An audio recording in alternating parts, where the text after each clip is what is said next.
In the heart of the Roman Empire, along the fertile shores of the Gulf of Naples, stood cities rich, vibrant, and brimming with life.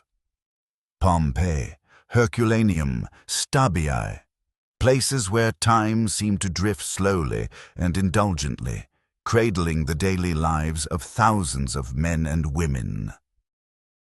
The sun shone high, and Vesuvius, majestic and silent, towered on the horizon like an unmoving sentinel, a mountain among mountains. No one could have imagined the horror that was about to be unleashed. It was October the 24th, 79 AD.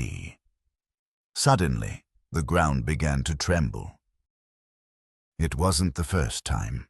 The Romans were used to the grumblings beneath their feet, to the small quivers of nature, but that day the mountain exploded. A cloud of fire, ash, and pumice shot skyward, blotting out the sun. A thunderclap not born of the heavens tore through the morning silence. Vesuvius had awakened, and it was hell. In mere moments, life turned into death. Pompeii was engulfed by a searing rain of pumice stones and ash. The streets emptied, some fled. Many remained, some hoping to find shelter, others to help their loved ones. Still others simply paralyzed, not knowing where to go. The sky turned to night, the air turned to poison. Houses, temples, and squares were buried beneath a shroud that would never again let the light shine through. Herculaneum was struck by a pyroclastic surge, a scorching river of gas and debris, fast as the wind, relentless as fate. The waves of heat stole every breath. Even the sea seemed to recoil, as if in fear. The screams, the cries, the footsteps, all were swallowed by eternal silence. When it was over, all that remained was a grey wasteland, still and lifeless, as if the gods themselves had draped the land in a shroud of death. But this is not only a story of destruction. It is also a story of memory, of discovery, of rebirth, of survival. For beneath meters of ash, time stood still, and with it, everything human, the houses, the streets, the frescoes, the bodies. Every gesture, every instant, every glance was frozen forever. Centuries later, digging into that seemingly barren earth, mankind would bring a lost world back to light. A world that still speaks to us, watches us across the centuries, and tells us what it means to live, and what it means to vanish in a breath. This is the story of the eruption of Vesuvius. This is the voice of Pompeii. This is the testimony of a day that changed the face of history forever. Welcome to the heart of catastrophe. Welcome to the day fire rained from the sky. Welcome to 79 AD. We ran to the highest tower, looking southward toward the Gulf of Naples. We stared at the sky with uncertain eyes, trying to understand with hearts clenched in fear where that cloud, seemingly born of hell itself, was rising from. We did not know which mountain it came from. The horizon, veiled by distance and dread, denied us any clear view. Only later, with our hearts frozen by the ominous signs and the nightmare that followed, did it become clear. It was Vesuvius. The cloud, I don't know how else to describe it, but by comparing it to a tree, but not just any tree. It was a pine, tall and proud, rising from the ground with the force of a titan, then spreading its branches across the sky with unnatural majesty. It seemed alive, but not with the life we know, not that of men, or beasts, or plants, but with a deep and shadowy life, like a wrathful, malevolent god boiling with fire and fury beneath the earth's crust. From its trunk, a single thick, towering column, the cloud rose, straight and terrible, as if driven upward by an impetuous breath, the exhale of angry gods. Then, as if weary or broken under its own weight, the column widened, fanned out above, splitting into vast branches, immense fronds that blanketed the sky and cast a sinister shadow over everything we saw. It was not a uniform cloud, no. It changed before our eyes with the unsettling volatility of things that slip beyond human control. In some places, it gleamed with a blinding, pure white, like snow shining in the winter sun. In others, it was stained, blotched, dark in places like dried blood or scorched earth. The stains moved, shifted, twisted, as if the cloud itself were suffering, as if every puff of smoke was a cry rising from the throat of a wounded giant. The ash. We only began to understand it later. That cloud carried not only dust and ash, it carried earth, and perhaps something worse. Its insides were filled with the fury of the underworld, and what it raised was not just debris, but the very weight of nature's disorder, a matter without peace. I stood still, unable to move, and watched. My soul hovered between awe and terror. I felt small, fragile, like an insect that had dared to brush against the wrath of the heavens. My breath grew short, and though nothing yet directly threatened us, the air was thick with certainty. Something grave was happening, and nothing would ever be the same again. Around me, others watched. The voices had gone silent. No one spoke. Only the wind and the dull sound of the distant sea accompanied our staring into the unknown. I remember a woman beside me, perhaps a foreigner, covering her face with her hands. I remember the trembling in my own hand, which I tried in vain to conceal. It wasn't from cold, it was fear. A fear I had never known before and have never known since.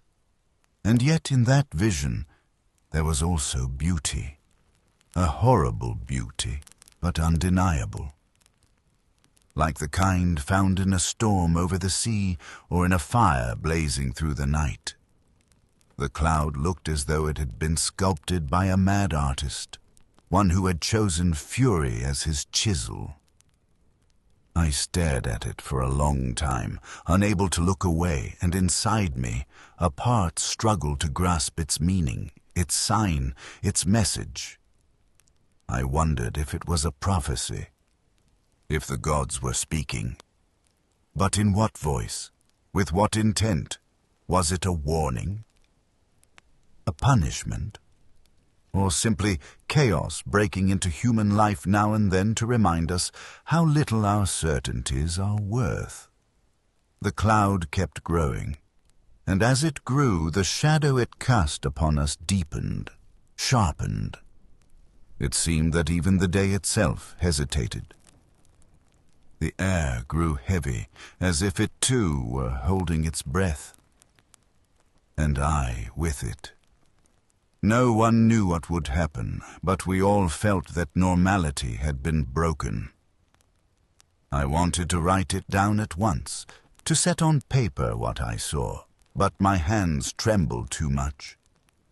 So I tried to remember every detail, every hue, every movement of the cloud, every shift in its color, in its shape. It was, in the end, the only thing I could do, to watch, to remember, and to fear.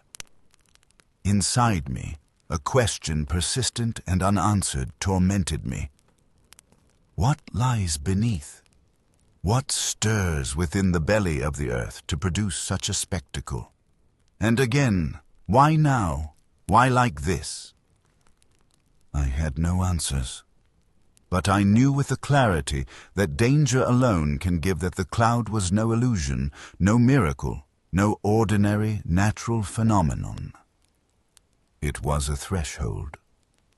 Something had opened, a boundary had been crossed, and I was looking beyond it. I was aware I was witnessing something that would one day be told. But in that moment, it wasn't the story that mattered. It was the fear, the terror. It was the awe. It was the pounding of my heart. It was the painful and sublime sensation of being alive in the face of what could obliterate us. My name is Gaius Plinius Caecilius Secundus, known to most as Pliny the Younger. I was born in 61 AD in Como, in northern Italy, on the shores of a splendid lake in my family's country estate. But soon my life moved to Rome, where I grew up under the strict yet affectionate care of my uncle, Pliny the Elder. After the early death of my father, it was he who oversaw my education with rigor and devotion. He loved me dearly, as if I had been his own son, and I loved him in return. I owe him everything I am: my passion for literature, my discipline in study, the training of both mind and body. He was an extraordinary man, tireless, insatiably curious, a lover of knowledge in every form. In Rome, I received a thorough education in keeping with our finest traditions. I studied rhetoric and philosophy, and before long began practicing oratory, as was customary for young men of our rank. I attended trials, listened to great advocates, took note of every gesture, every word. I loved to learn. I rose early, read, wrote, and studied without rest. For me, nothing was more beautiful than the pursuit of knowledge, and yet I never let myself be swept away by blind ambition. I always sought balance, dignity, and decorum. During my youth I formed important friendships with Tacitus, Suetonius, and many others who shaped the history of Rome. But the figure who most marked those years was always him, my uncle. We lived together, and every day was a lesson. I observed his method, his energy, his unquenchable thirst to understand the world. He would study or read even while bathing or dining. He never wasted a moment. In the year 79, I was 18 years old.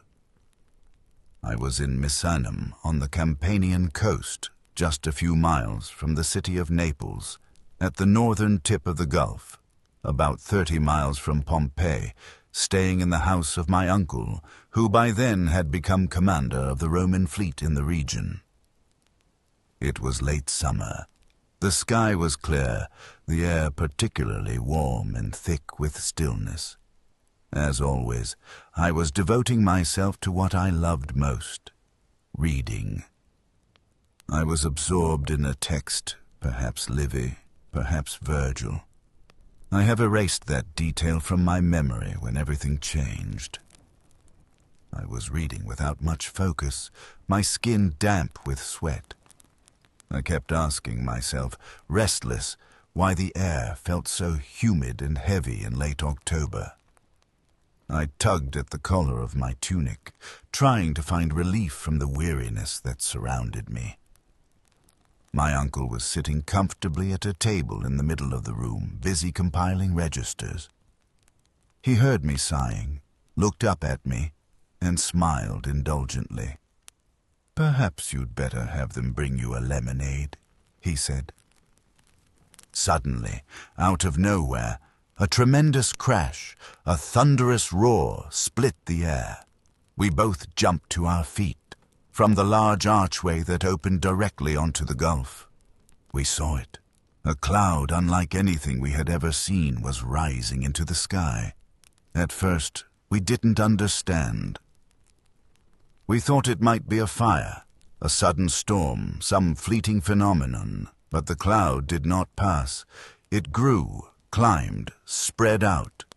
It turned black, then white, then black again. It had the shape of a pine tree, I thought to myself, and yet it was made of ash and fire. We did not yet know it was Vesuvius. We would only realize that later. It was in that moment, before that terrifying vision, that I felt within me the weight and significance of what I was witnessing. All those years of study, the words I had learned, the virtues I had cultivated, they all felt suspended, fragile, like the thin line between life and death. My uncle, true to his nature, wanted to get closer to observe more carefully, and to help. It was his duty, of course, but he was not required to go himself. He could have sent his men. But my uncle Pliny was not afraid. As was typical of his character, he was above all fascinated. He looked upon that column of ash like a man contemplating a mystery about to unveil itself. Within the empire, news traveled swiftly. Our system of fast messengers was the finest in the world, and the machinery of information had already sprung into motion. When a messenger arrived from Stabiae, running, he brought grave news. The beaches were crowded with fleeing people. Panic was spreading, and the populace was terrified, trying to escape toward the sea. I saw something change in my uncle's eyes. Curiosity became duty. He turned to me with a calm but resolute expression. He told me he would board a ship to get closer, to observe firsthand, but more than anything, to help those trying to flee. I told him I would go with him. I began gathering my things, looking around hastily, wondering what might be useful to bring. He gave me a faint smile. "No," he said, "you stay with your mother. The wind is pushing the column of smoke toward the southwest, the opposite direction from where we are. You'll be safe here. You are young. Someone must live to tell what we will witness." He smiled and embraced me. My uncle was a large, broad man, and I, at that time, still just a boy. In that embrace, I felt wrapped in all his affection. He left me there, with a mix of admiration and fear tightening my throat. I ran to the harbor and accompanied him to the pier from which he would set sail. Watching him depart, his cloak lifted by the wind, his gaze fixed on the unfolding disaster, was like witnessing an ancient rite. I felt deep pride, but also a chill running through my chest. I didn't know that it would be the last time I would see him. But even then, in my heart, something whispered that this tragedy would take him from me, and that I, despite the immense grief and fear, would have to preserve his voice and recount what had happened. That cloud did not only darken the sky, it darkened a part of my life forever. I remember every detail of Pompeii as if I had walked its streets only yesterday.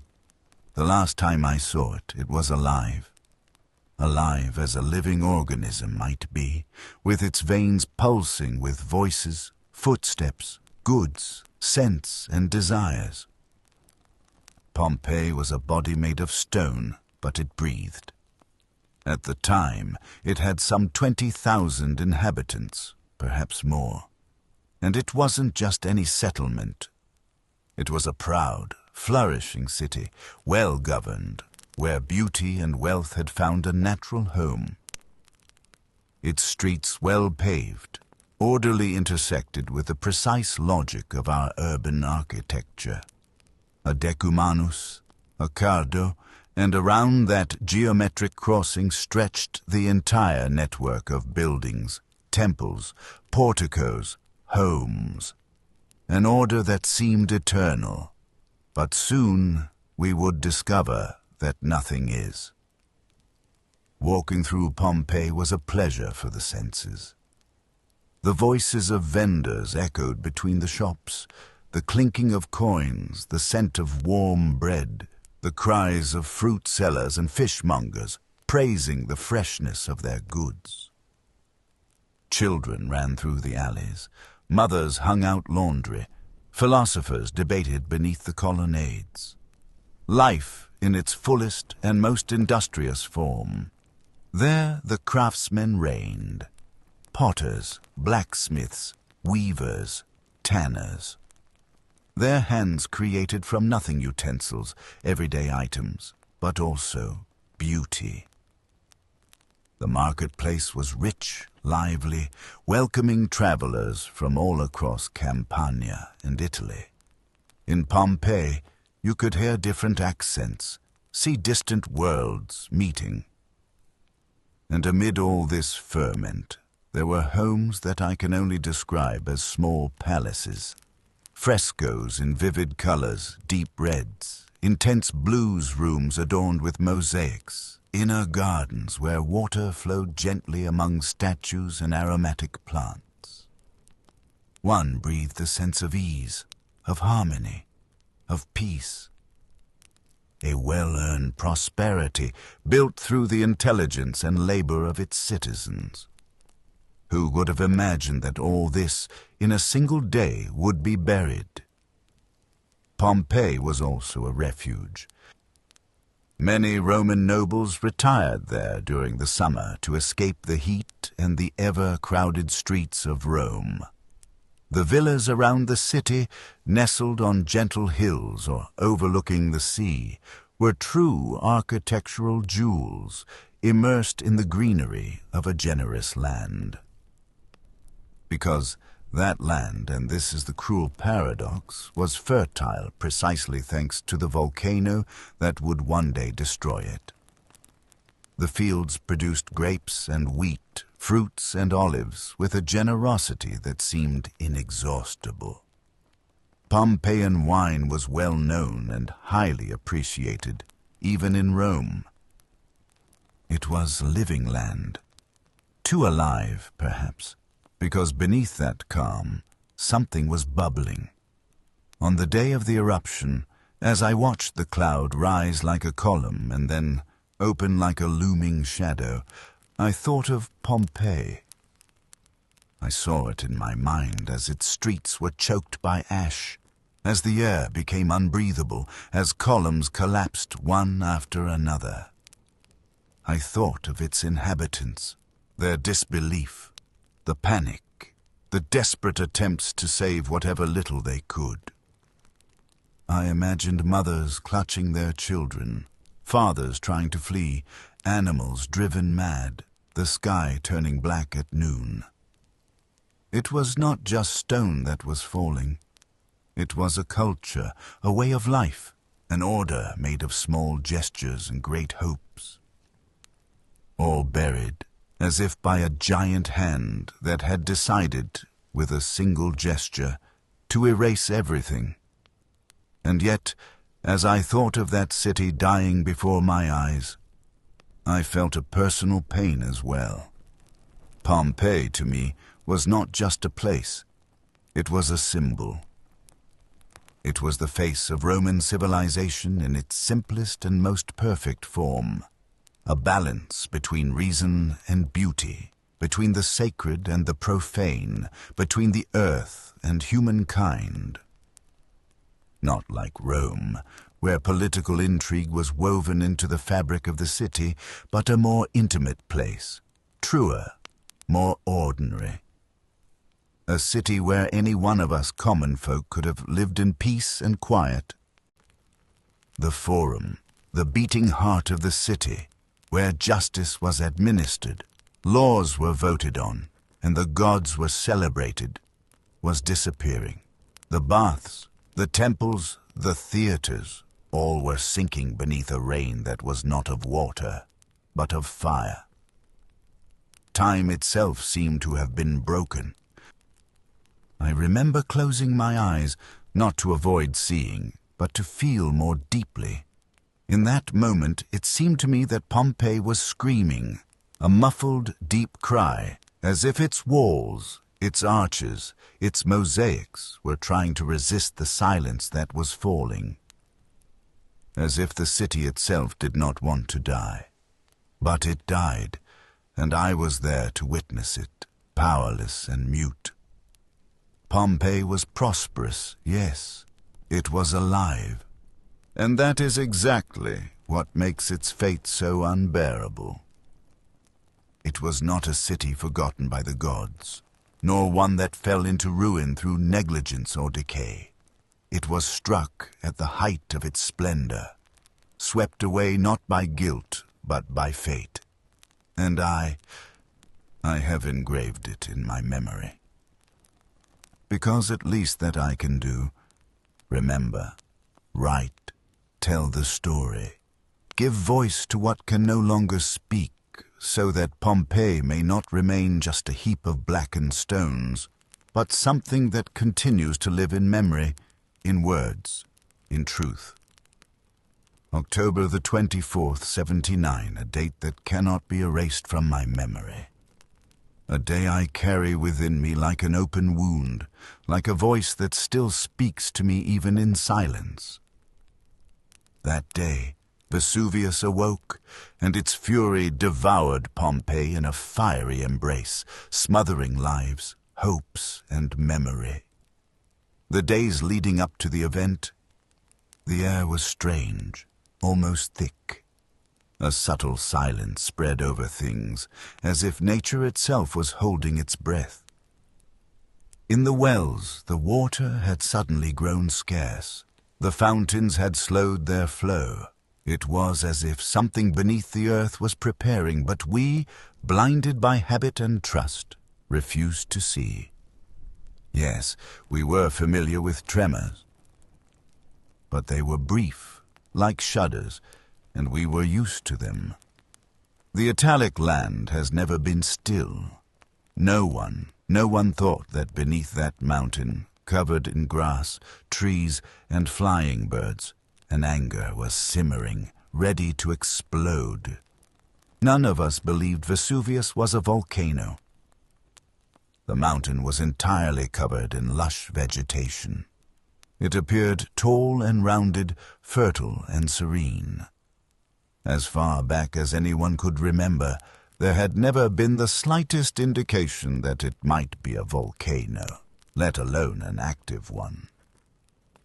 We simply thought it was a somewhat taller hill in a coastal area full of hills and mountains. That mountain, which for centuries had been part of the landscape our friend, our guardian, revealed itself for what it had always truly been, a slumbering, wrathful god, ready to unleash hell. And we, too confident in our wisdom, failed to read its signs. The tremors, the dwindling water, the behavior of the animals, the strange scent in the air, all were speaking to us, and we did not understand. On October 24th, 79 A.D., the sky split open. I remember that day with an almost painful clarity. It was late morning, and the air unnaturally still carried a sense of anxious anticipation. Then, suddenly, a roar, muffled, distant yet deep, like the earth groaning from within. The mountain had quite literally uncorked itself at the summit, hurling rocks, soil, and pumice with astonishing speed and force. Then I saw the cloud. The column soared to a terrifying height. In just minutes, it reached over 20 kilometers into the sky. Even from far away, it stood out against the heavens like a scar, a wound tearing open the celestial dome. From the base of the column, smaller, heavier clouds detached and slid down the slopes of the volcano, engulfing everything in their path. That first day was a crescendo of awe, fear, and confusion. Around midday, the ground shook violently. Animals panicked in their enclosures, and the first massive cloud rose from Vesuvius, tall and dark, immense and relentless. Ash began to fall, along with glowing pumice. Darkness descended. Day turned suddenly to night. In a house not far from the forum, a woman clutched 2 children in her arms. She tried to shield them with her cloak, perhaps in an instinctive but sadly futile attempt to protect them from the burning rain. I imagine them there, huddled together, their tiny hearts pounding, unable to grasp the scale of the catastrophe. The mother, her face turned upward, gasped for air, already thick with ash, her throat closing with panic. The awareness that there was no escape, no path, no way to safety. In the house of the faun, a man and a young girl embraced and curled up against a wall. They were father and daughter. He wrapped an arm around her body, as if trying to keep her still while everything crumbled around them. Perhaps they had sought shelter inside, hoping those walls would hold. Many tried to flee the city, but as the hours passed, they realized that the dense smoke choking the town made escape impossible. Many turned back, convinced the worst had passed. They hoped that the initial eruption was the only one, and that during the approaching night, the ash and smoke would settle just enough to mourn their losses, but survive. Yet the ash, merciless, kept falling on Pompeii and Herculaneum. In a bakery near the Via dell'Abbondanza, a baker remained by his oven. His loaves were still there, baking in the fire that continued to burn as the world ended. Perhaps he refused to abandon his shop. Perhaps he hoped it would all stop. Or perhaps he had accepted that everything was over and chose to stay close to what he loved. His actions must have followed the familiar rhythm. Adding wood, checking the dough. But suddenly, smoke filled his lungs, and there was no more bread, no more tomorrow. Near a fountain on a side street, 3 men collapsed to the ground. Perhaps they were praying to the gods to calm their fury. Or perhaps they were trying to gather the last drops of water to soothe their dry throats and burning eyes. Hands outstretched, mouths half open. Men terrified, equalized by fear. In the baths, some sought refuge. They believed those thick, deep chambers, so solid, so indestructible, would protect them. Down there, the heat rose and the light vanished. The bodies found tell a story in twisted limbs, spasms, sudden falls. The gas must have reached them in a flash, stealing their breath. Some were still seated, as if waiting silently for the end, their eyes wide open in the dark. In the moment of death, each soul faces the abyss in their own way. Some tried to flee. Many flooded the roads leading out of the city, heading toward New Syria or the sea. But the rain of pumice made the paths impassable. People were struck by burning stones hurled from the volcano. A woman with a child in her arms never made it past the city walls. Her escape ended near the Nola Gate. Perhaps she was running. Perhaps she had stumbled. Or perhaps she had simply understood there was no more time and no more hope. And then there were the wealthy, those of the decorated villas. Some stayed behind, hoping the solid walls of their imposing homes would protect them. In the house of the Vetti, 2 men were found in the inner rooms. They wore gold rings and bracelets. They had tried to save their possessions. But no gold is worth a life when the sky itself falls upon the earth. The volcano demanded no tribute of gold to appease its wrath. It was not willing to spare anyone or anything. That night, the darkness was absolute. Ash fell like burning snow. Every breath carried invisible death. The silence following each roar from the mountain was more terrifying than the sound itself. And after the silence came the screams of the survivors, still hoping to be saved. And I, from Cape Misenum, watched the cloud cover everything like a black curtain drawn over the face of the world. I thought of those people who, just the day before, had laughed in the baths, strolled among the shops, chatted beneath the marble columns of the forum. I thought of how, in mere hours, all could vanish. Terror has no voice, but it has form, and in Pompeii, the form of terror is that of bodies stiffened by death, of mouths agape, of hands stretched out in a plea no god ever heard. That was the third phase of the eruption, the most frightening moment, when it was no longer the sky falling, but the mountain itself descending like a devouring shadow. The night between October 24th and 25th had been, for the people of Pompeii, hell on earth. Many were already dead. Many were wounded or poisoned. The survivors were terrorized by the long hours in which Mount Vesuvius had spewed lapilli and smoke. On the morning of October the 25th, after a night of ash and falling stones, many hoped it was over. The sky was grey with dust, but the light made it seem less black, almost brighter. The surviving men and women looked at each other, terrified, but allowed themselves a flicker of hope. The devastation of the city was immense. It looked unrecognizable. But for a brief moment, the air seemed more breathable. Some made their way back to their homes, others remained hidden, exhausted, trembling, covered in dust. They hoped rescue would come soon, but they did not know the worst was yet to come. It wasn't an explosion. It wasn't a collapse.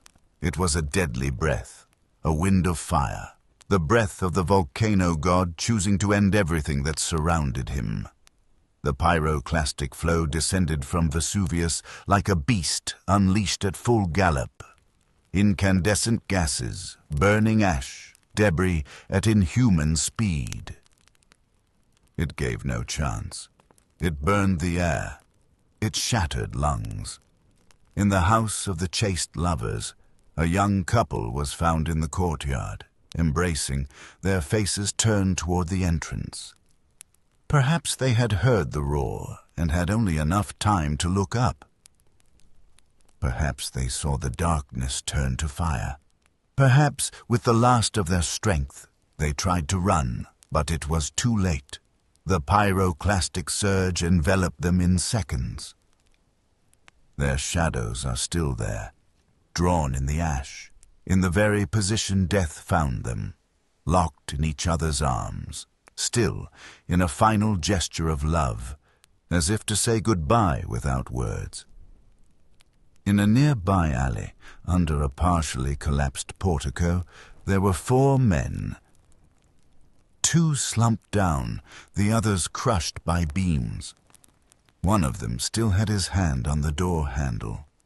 He must have been trying to open the door to get inside. Perhaps he thought he would find shelter there. But that fiery gas did not stop at wood or stone. It was everywhere a dragon's bite at the heart of the city. In the suburban villa known as the Villa of the Mysteries, a servant was found in the hallway leading to the kitchens. Her body was bent forward, hands over her mouth as if to hold in her final breath. She was alone. The masters had likely already tried to flee or were elsewhere. Perhaps she had tried to follow them, or maybe she had hoped the walls would protect her. Or perhaps her story was that of someone who resigned herself to her fate without a fight. But in that third phase of the eruption, protection was an illusion for everyone. No one was spared. The flow of that terrible gas crept everywhere, like water seeping in, but it was fire. It suffocated.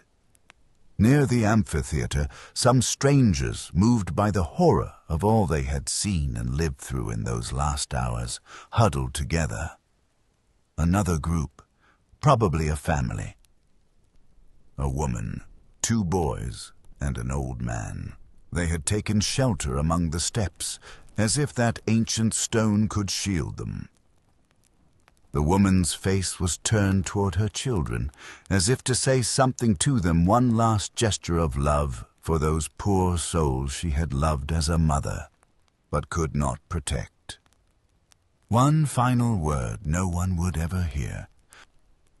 Then there was him, the fugitive, who made it as far as the Herculaneum gate.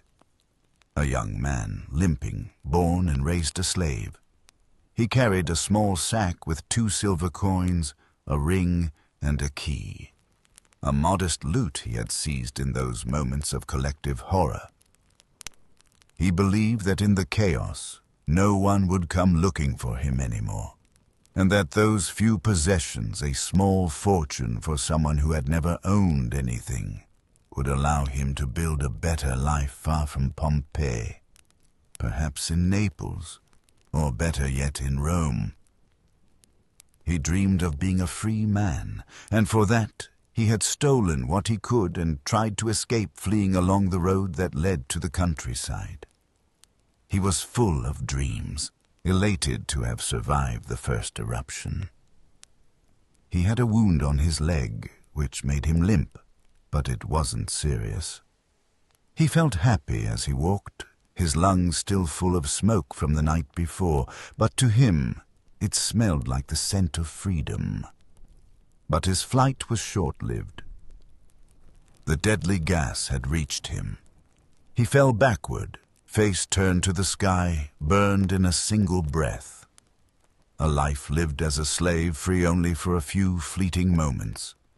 The pyroclastic flow was a burning wall advancing at a speed no man could outrun. It crashed against homes, entered rooms, shattered rooftops, devoured bodies from within. Skin scorched, lungs liquefied. It wasn't a slow death. It was instantaneous, brutal, and perhaps for that reason, less painful than the suffering endured by the souls who had died in the previous hours. Yet the bodies still tell of every attempt, every gesture. Some fell while fleeing, others on their knees in prayer. Some clasped their heads in their hands. All of them, in one way or another, left an imprint of their despair. The terror of the third phase was absolute. There was no reason, only instinct. Some ran, some hid, some surrendered. No one in that moment was thinking of tomorrow. They thought only of surviving another instant, of finding air, of embracing someone, of holding on to something dear. Vesuvius gave no choice. The gas it released was its final scream, a tsunami of fire that overwhelmed not only Pompeii, but also Herculaneum, Stabia, Oplontis. Everything vanished. Everything was stilled beneath a blanket of searing silence.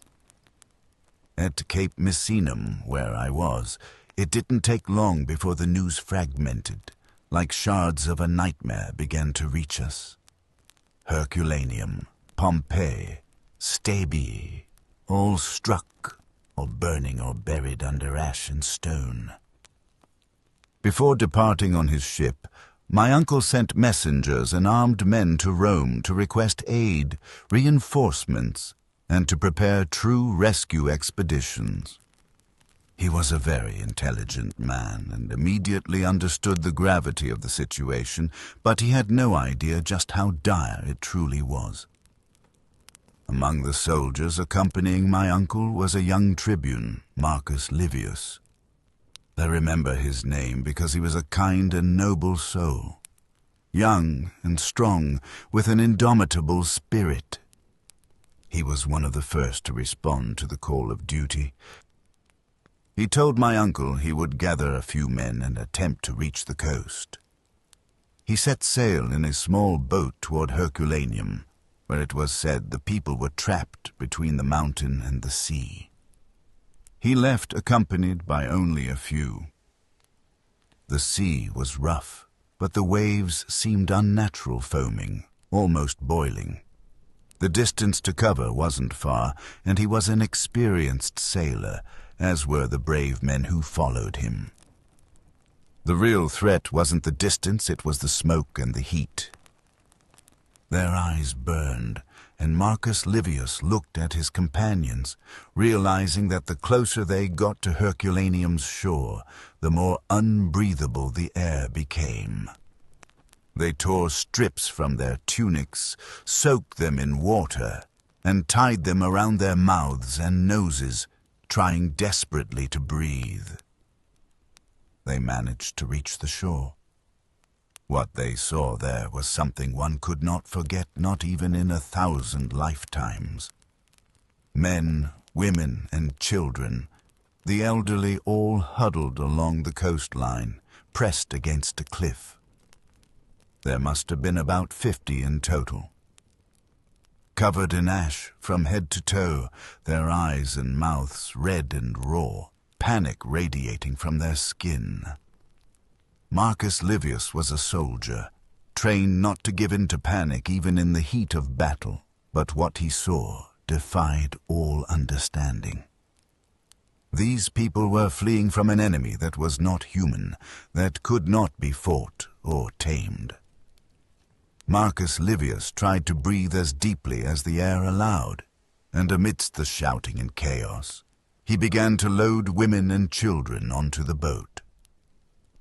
The little ones cried in terror. Some weren't even with their mothers, but in that moment they became the children of them all. The stronger men lifted them aboard with all their strength, urgently trying to save as many as possible. But then the mountain screamed again. A new wave of heat, ash, and toxic gas crashed down upon the coast. Marcus Livius fell there, alongside those he had tried to save, his arms still outstretched toward the hands that had reached for him. No armor could protect him from that fury. I was only a boy then, but that gesture has remained lodged in my heart ever since. It wasn't a heroic act fit for a mosaic or a marble inscription. It was a choice made in chaos, between life and death. Like so many others, we will never know. A choice made with the full awareness of the risk, a human choice, a sacrifice made in the attempt to save the lives of others. From the testimony of those who managed to return, few, very few. They did not survive because they were cleverer, wealthier, stronger, or faster. They survived simply because, in that moment, the goddess of fate had not set her eyes upon them. They survived because Fortuna, in a moment of mercy, allowed them to live. One of those few survivors was a merchant named Gaius. I met him days after the eruption, when a number of survivors shaking, still in shock, began to arrive at Cape Misenum. His face was hollowed, his eyes still red from the smoke and from something deeper than physical pain. He didn't speak much, but a girl, her name was Livia, told us what Gaius had done for her.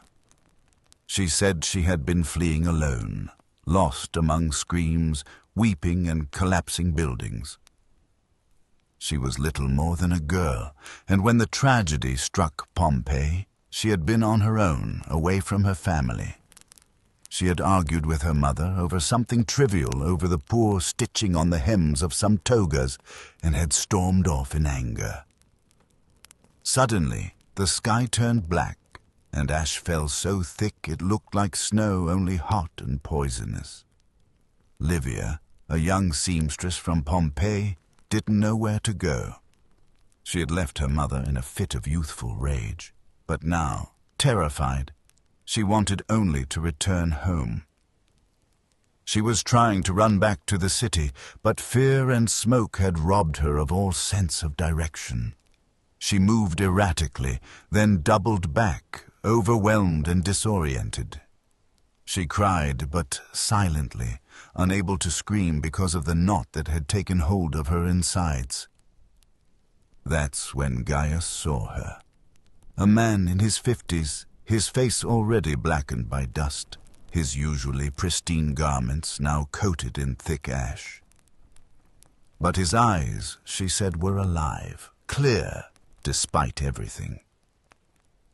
He ran up to her, placed a wet corner of his tunic in her hand, and shouted, "Hold this to your mouth! Run! Porta Stabia, down to the sea! Don't stop! Keep running and don't stop for anything."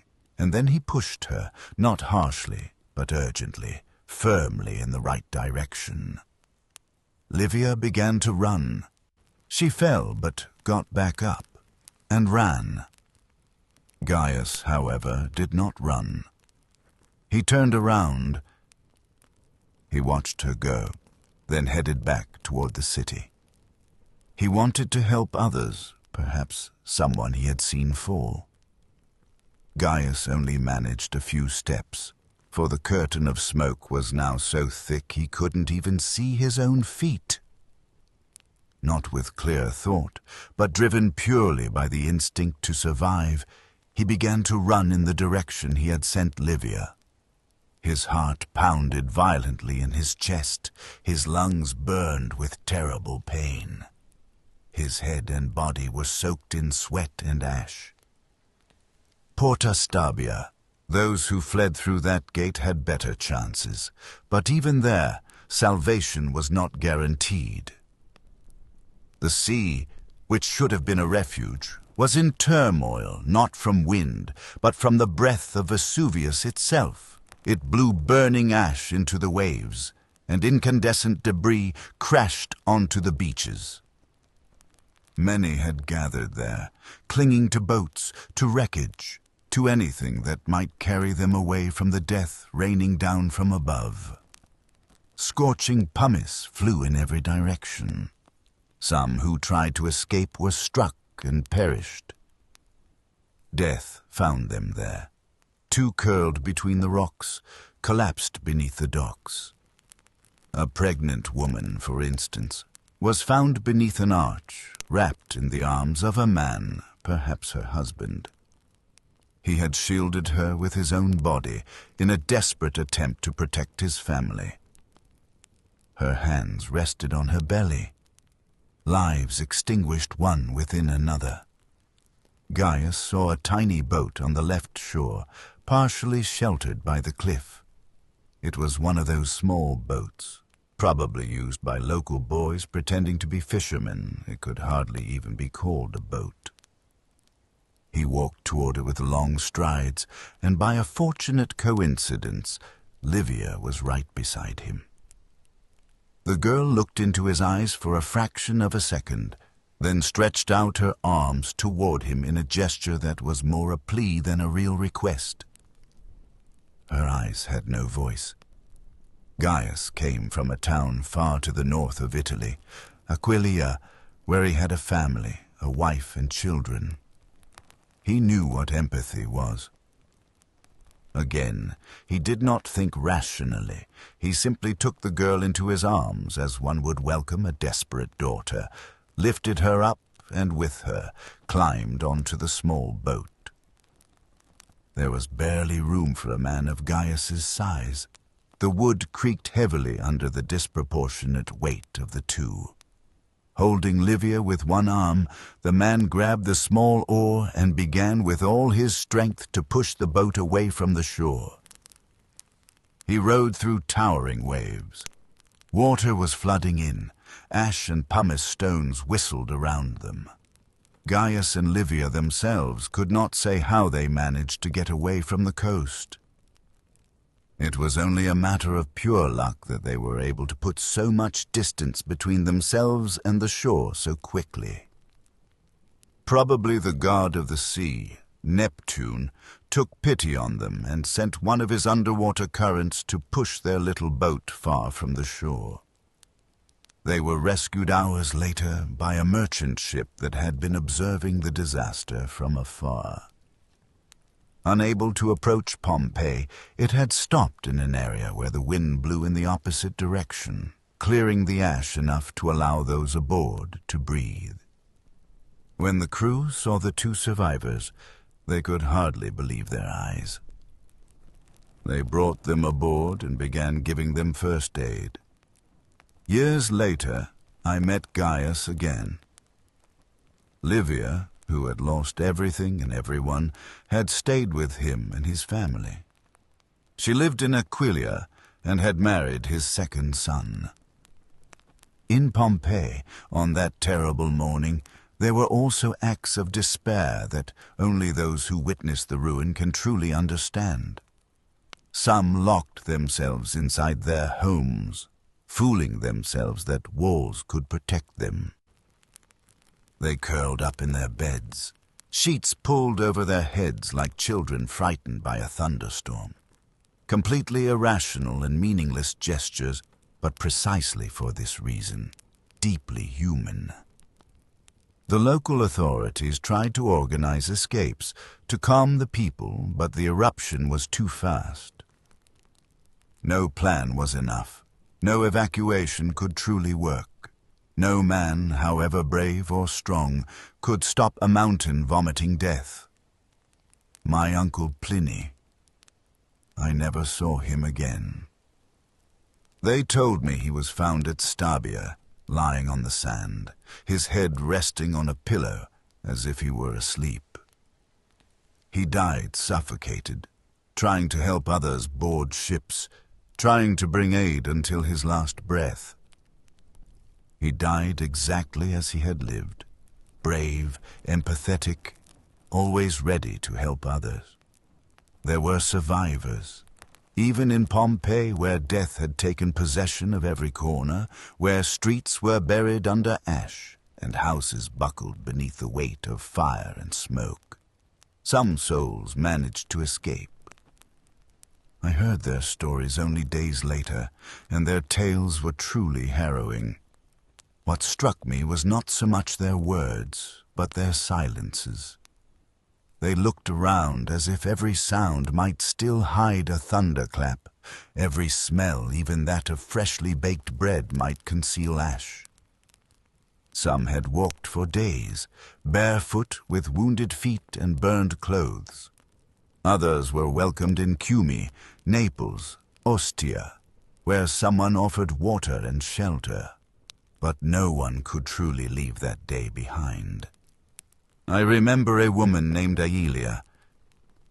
She had lost everything, even her voice, or so it seemed. She wrote on a wax tablet, and I read, "When the sky turned black and the stones began to fall, I ran toward Porta Nocera. My son was falling. I lifted him. He was screaming, but I heard nothing anymore. She was saved by a farmer who found her at dawn, unconscious on the roadside, clutching the body of the lifeless child. Then there was Quintus, a freedman who had worked as a baker. He said he saw the sky open like a wounded belly. He and 7 others took refuge in the baths, covering their faces with wet tunics. I prayed to the gods, all of them, even those I had never called before, he said. They stayed there all night, but in the morning realized the air was becoming unbreathable. They took turns venturing out, searching for escape routes. 3 died trying. Quintus managed to reach one of the southern gates, climbing over debris and running toward the river. He never looked back. He ran full speed before the terrible wave of gas arrived, and that saved him. The stories came like broken streams, like the lava that had flooded the city's streets. Some were saved because they left at the first tremor, at the sudden abandonment of water in the wells. Others, more rational, waited and died. Some threw themselves into the sea. Others followed paths through the vineyards. Many were caught by darkness halfway along, falling beneath the fiery rain. One inscription found later in Naples struck me deeply, carved on a wall. "Lucia, if you read this, know that I searched for you through the flames. I could not save you, but your name accompanies me every day." No one knows who wrote these words, but they are enough to understand what that flight truly was. A heartbreaking separation amid the chaos of general panic. An unspoken farewell, the heavy burden of guilt for having survived. Many tried to urge their relatives to run, shouting not to think of possessions, statues, clothes. Few listened. Most died because they could not bear to part with what they loved, or simply because they could not believe the earth could truly annihilate everything. Among the stories, one stayed with me as if I had lived it myself. A young scribe named Marcus told how he lost sight of his father near the Forum and the Temple of Apollo. The smoke was dense, blinding, yet he did not stop shouting, "Father! Father!" until a hand dragged him into an alley. It was another man, a stranger. "Don't shout, or you will die." He pushed him under an arch, where they huddled until the shaking stopped. Marcus never saw his father again. He wrote his name on every abandoned house wall he passed, marking the direction he took to flee, hoping his father would read it and come to him. The number of survivors was about 200 people, only 200 out of 20,000 inhabitants. Just thinking of the countless lives broken by terror brings tears to my eyes and makes my voice tremble. But I believe the number does not matter. What matters is the memory. It matters that among the ashes and silence there are still voices speaking, writing, mourning their loved ones. I have seen strong men tremble like children, and children hold the hands of their dead mothers, waiting for them to wake. The survivors were saved not only by chance or speed. They were saved by hope. A hope that sometimes took the form of a scream, a pulling hand, a path opening through the dust. And it is this same hope that, today, as I write, makes me think that telling all this is not only a duty, but a way to keep them from truly dying. My uncle died that terrible day, October 25th, and I, barely 18, had no time to mourn his death. Someone had to take charge. I locked away my personal grief and immediately sent out swift messengers. I wrote detailed letters to Emperor Titus, documenting the horrific situation and the rescue efforts underway. Rome responded promptly, sending resources for the reconstruction of the destroyed cities and the resumption of economic activities. Emperor Titus, with his leadership skills and extensive network of assistants, promoted the rapid recovery of these cities and the start of rebuilding. The Roman response to the eruption of Vesuvius is an example of efficient emergency management and care for the affected populations. I remember perfectly the day Emperor Titus arrived in Pompeii, shortly after the catastrophic eruption of Vesuvius.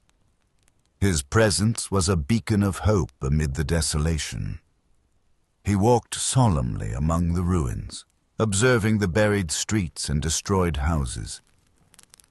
His face revealed deep sorrow, but also an unshakable determination to aid the survivors and rebuild what was lost. During his visit, Titus stopped to speak with the very few survivors, listening to their stories of loss and suffering. He offered comfort and promised tangible help. At that moment, he was not just an emperor, but a man sharing the pain of his people. His generosity was also shown in his personal commitment. He dedicated his wealth to the reconstruction of the affected cities and to alleviating the population's suffering.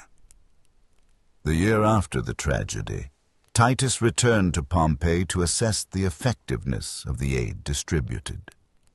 His constant presence and direct involvement were fundamental for the morale of the citizens and for the swift recovery of the devastated cities. His leadership during this crisis was an example of compassion and determination, leaving an indelible mark in all our memories.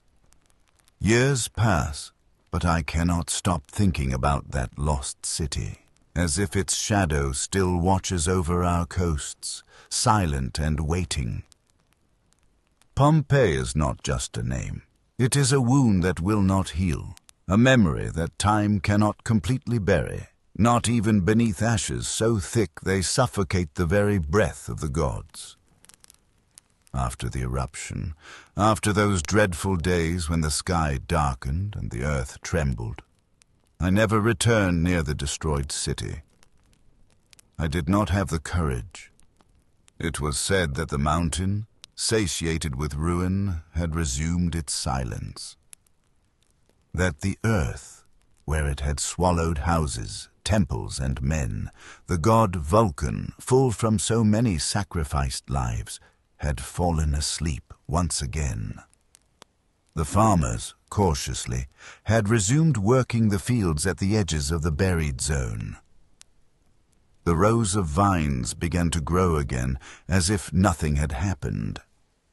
The hills dressed themselves in green once more, and even some timid wildflowers sprouted where once there were streets and shops. But I knew what lay beneath that apparent calm. Pompeii was there, beneath the feet of the unaware walkers, like a well-preserved corpse beneath a shroud too heavy to be lifted. And yet, in that silence, I still heard the voices. The broken screams, the hurried footsteps, the last breaths. Pompeii had become an echo in my memory, and every time the wind carried the acrid scent of sun-heated stone, I seemed to feel its soul once again. No one, of course, wanted to live there anymore. The few survivors, pale, homeless, dispersed to other cities, as far as possible from Vesuvius. Some took refuge in Rome, others moved to towns in northern or southern Italy. But no one dared to challenge the sleeping fury of Vesuvius by planting roots again on the ashes of the dead. The houses remained beneath, intact and abandoned, as if time itself had stopped. They were not destroyed by fire, but paradoxically protected by the layer of ash that had buried them. I have often dreamed of Pompeii in the dead of night. In my dreams I walk its empty but pristine streets, as if I were the only survivor of a divine punishment. The signs of the shops are still visible, the amphorae placed next to tables that no longer have hands to serve them.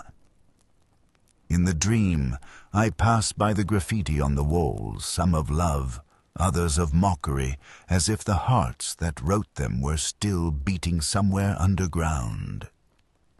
Once I woke with a pounding heart, sweating, my face streaked with tears, unsure if it had been dream or memory. As the years passed, men's memory began to fade. Pompeii remained uninhabited and abandoned. New generations spoke of Pompeii as a legend, a cautionary tale told on winter nights. But the earth does not forget, and beneath that crust of silence, the stones waited.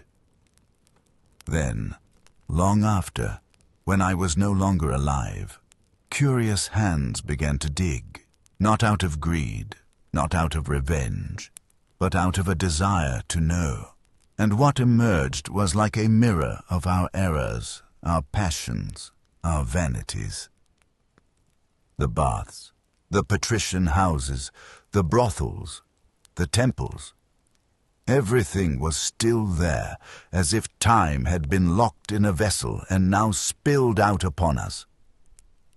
The archaeologists, long after in 1798, more than 1,500 years after the fatal eruption, gave light again to what darkness had swallowed.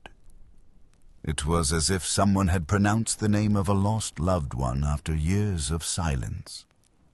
Pompeii began to speak again. No longer with human voices, but with its stones, its frescoes, its bodies frozen in the final gestures of flight or prayer. What a lesson, O gods! What a terrible lesson that city offers us. Nothing is preserved like what is caught in the instant of disaster. Daily life so small, so human emerged from the debris. A comb on a shelf, bread still in the oven, a glass overturned on the table. It is not the great deeds that survive, but the details, the simple things that man performs every day without thinking. And now, Pompeii lives again, but not as before. It is no longer a city of commerce, voices, and celebration. It is a silent city, yet powerful. It teaches, warns, tells. And I, child of the time that was, listen. Its absence has become presence. Where no one dared return, now come scholars, poets, the curious. One walks among those ruins as through the rooms of a sacred house. Every touched stone is a whisper. Every frescoed wall is a heartbeat that resists time. Thus Pompeii ends, and thus it begins. In an eternal return beneath the ashes and above memory. And I, a small man with too much memory and little strength, bow before it as before a buried deity. I do not pray, I do not ask, I only listen, and I write for you. Because the ashes have not suffocated everything. Because as long as someone remembers, Pompeii still breathes.